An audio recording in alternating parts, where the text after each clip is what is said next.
Welcome to the IEA podcast. My name is Harrison Griffiths. I'm Communications Officer at the Institute of Economic Affairs. Each week, this podcast asks a tantalising policy question to a top political and economic thinker. Today's question: what does the resumption of oil imports by the United States mean for the future of the Venezuelan socialist regime? To discuss this, I'm excited to be joined by Jesus Armas, a former councillor in Caracas, an Obama scholar, and president of Ciudadania Sin Limites, a Venezuelan organization promoting individual liberty and limited government. Jesus, it was revealed last week that the United States is projected to import almost 3 million barrels of crude oil from Venezuela after 3 years of an oil embargo. What does this tell us about America's changing approach to the Venezuelan regime? And what does that in turn tell us about the future of the socialist regime? So, as you know, everybody knows, Venezuela have many sanctions over the people in government, but also over the oil industry. That happened between 2017 and 2019 because of all the human rights violations and the relationship between the regime of Nicolás Maduro and the drug cartels and dealers in not only in Latin America, in Venezuela, but in all the region. That causes all these sanctions. Of course, Venezuela used to be one of the most important oil exporters in the world. Actually, between 1940 and 1960, Venezuela was the largest exporter of oil in all the planet. In that moment, we exported more oil than the United States, Russia, or the Soviet Union, and the Saudi Arabia. But in the 70s, Venezuela nationalized their industry, and after that, we never recovered the oil production. For the year 1998, we were producing around 2.5 and 3 million barrels per day. And after that, Hugo Chavez came to power. He replaced the management of the national oil industry, PDVSA, and he replaced the most important technicals and engineers of this national firm with people of his political party, with people related with Marxist and socialist ideas. And after that, it began the decline of the oil production in Venezuela. We went from 3 million barrels with less than 700,000 barrels per day. That's totally a disaster, and the economy in Venezuela is really related to the or really dependent of the oil price. Actually, in part, the economical crisis and humanitarian crisis in Venezuela is related with the decline of the oil production and, of course, the decline of the oil prices in the world. But at the same time, the United States have been changing their policies in front of Venezuela. Why? Because the invasion of Russia to Ukraine. After the invasion of Russia to Ukraine, the United States started to talk with the Nicolás Maduro's regime, but at the same time, they keep their support to Juan Guaidó until January of this year, when the Venezuelan parliament and the Venezuelan opposition decide to end the interim presidency of Juan Guaidó. So this has in some ways accelerated the conversations between the US and the Maduro's regime. And right now we can see how Chevron has a license to produce oil in Venezuela, but only to produce in the oils in the sites that they have been producing oil in the past, but not to explore or to increase the production in the future beside that specific sectors of the country. So, and from the perspective of the opposition to the regime in Venezuela, with the United States resuming imports under very limited circumstances, how has that been received among the opposition in Venezuela? Because of course, it as you say, the economy of the country is so closely related to how much oil you can export, but at the same time, does it lend more legitimacy to a regime, particularly during the Trump presidency? The United States was waking up to the harsh realities of the socialist regime and really beginning to clamp down in terms of its dealings with it. Do you feel it's a step backwards? Well, I think that in the Venezuelan opposition, we have mixed emotions about this, because on one side, of course, we want the economy of Venezuela to improve, and we have to good relationship with all the countries in the world, and to have a better oil industry in our country. But at the same time, we know that every dollar that every dollar that enters to the Venezuelan regime is a dollar that can be used for propaganda, for repression, and of course, to give more power to Nicolás Maduro. And we will have a presidential election in 2024. Maybe we will have in that moment a Maduro with a lot, with more power, with more money. That is this really difficult situation for the Venezuelan opposition, especially if not only the United States, but other countries start to start new business with the Nicolás Maduro's regime. Actually, Trinidad has a plan that includes Shell to produce gas or to buy gas from Venezuela, and to start to produce LPG. And you talked about how oil and gas exports have declined under the Chavez and then Maduro regimes. What policies that were implemented by those two socialist leaders, what policies have led to that decline other than other countries imposing limits on imports? Is there anything from an economic standpoint that the socialist government have done to make that situation much worse? Okay, so I will talk a little bit about history. We have 4 stages in the history of our oil industry. The first one was really good. We have a lot of presence of different international companies. We have Shell, we have all these companies related with the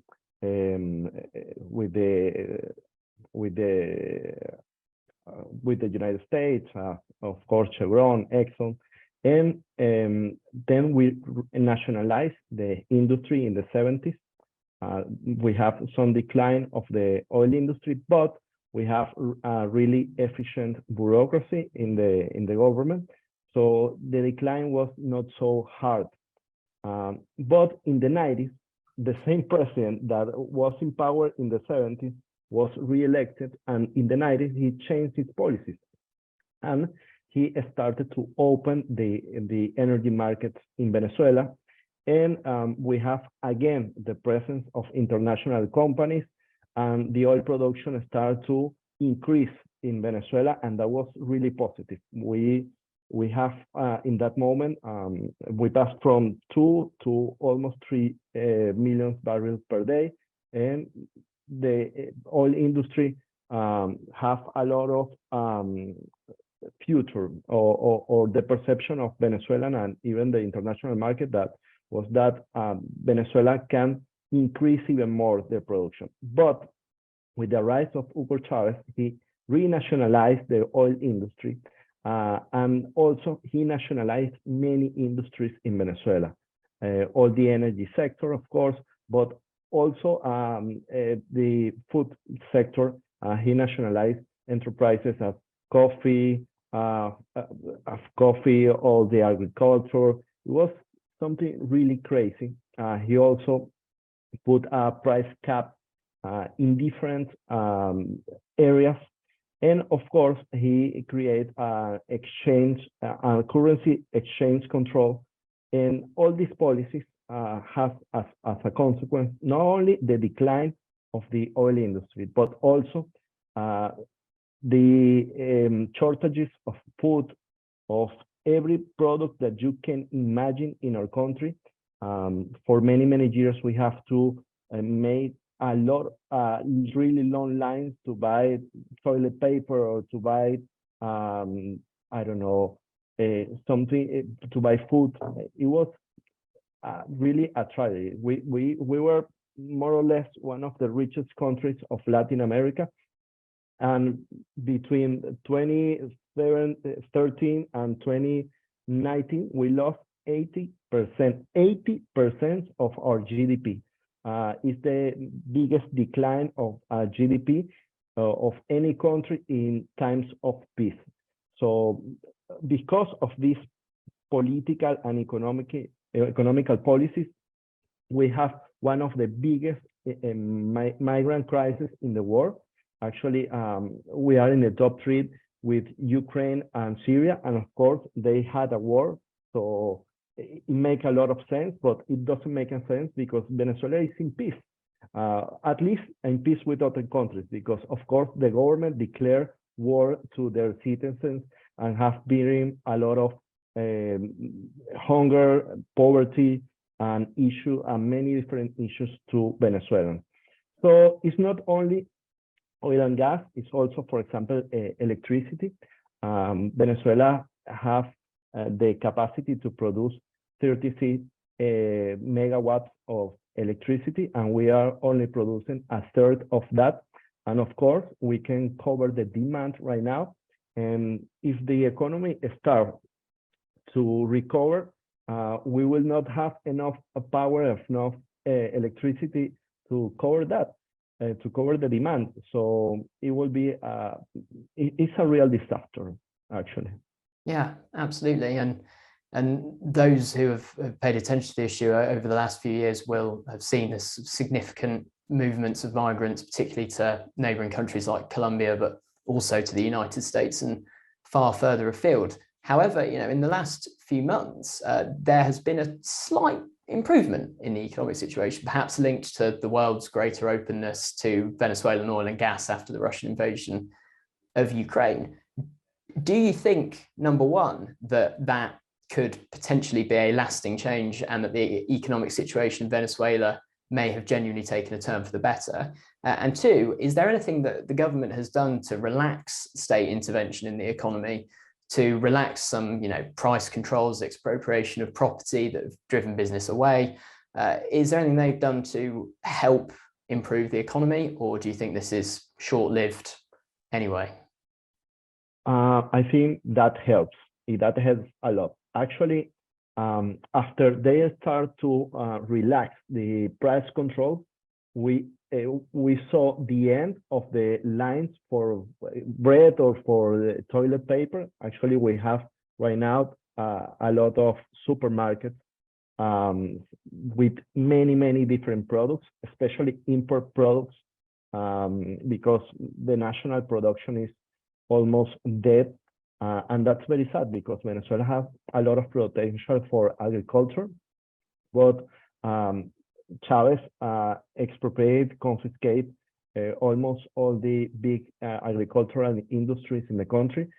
So we have now to rely on the imports of food and almost every product. So yeah, actually the price control is a big change for the life of many Venezuelans.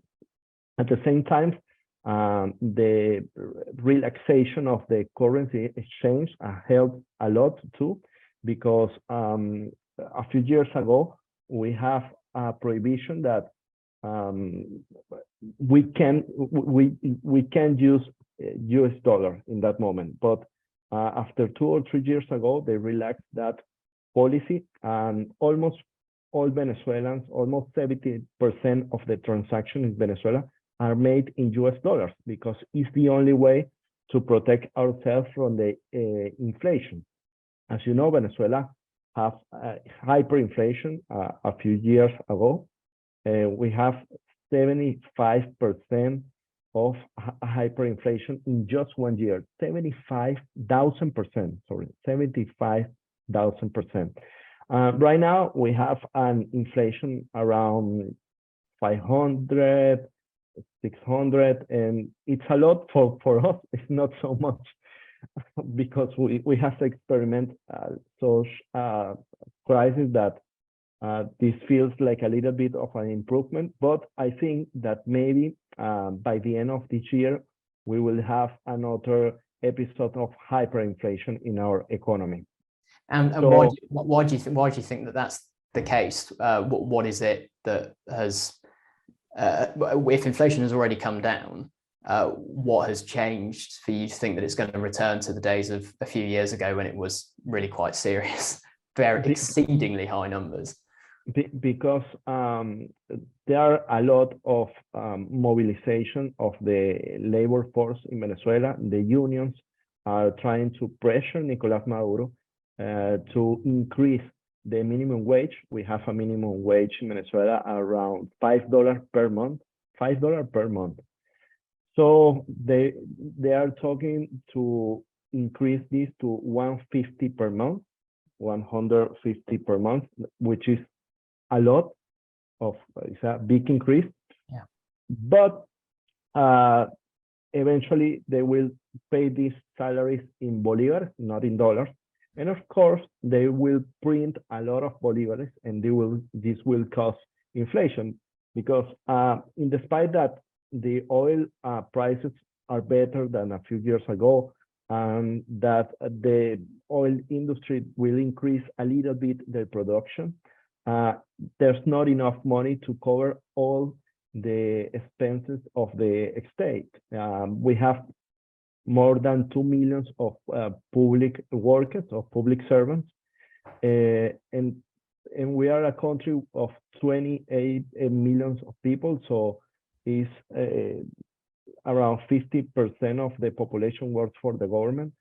And at the same time, we will have presidential elections very soon in 2024, as I said before, and that implies that Nicolás Maduro will try to spend a lot of money to win that election, spend money in propaganda, but also in give some privilege to the army, give some more privilege to the members of his party, to some people his oligarchs.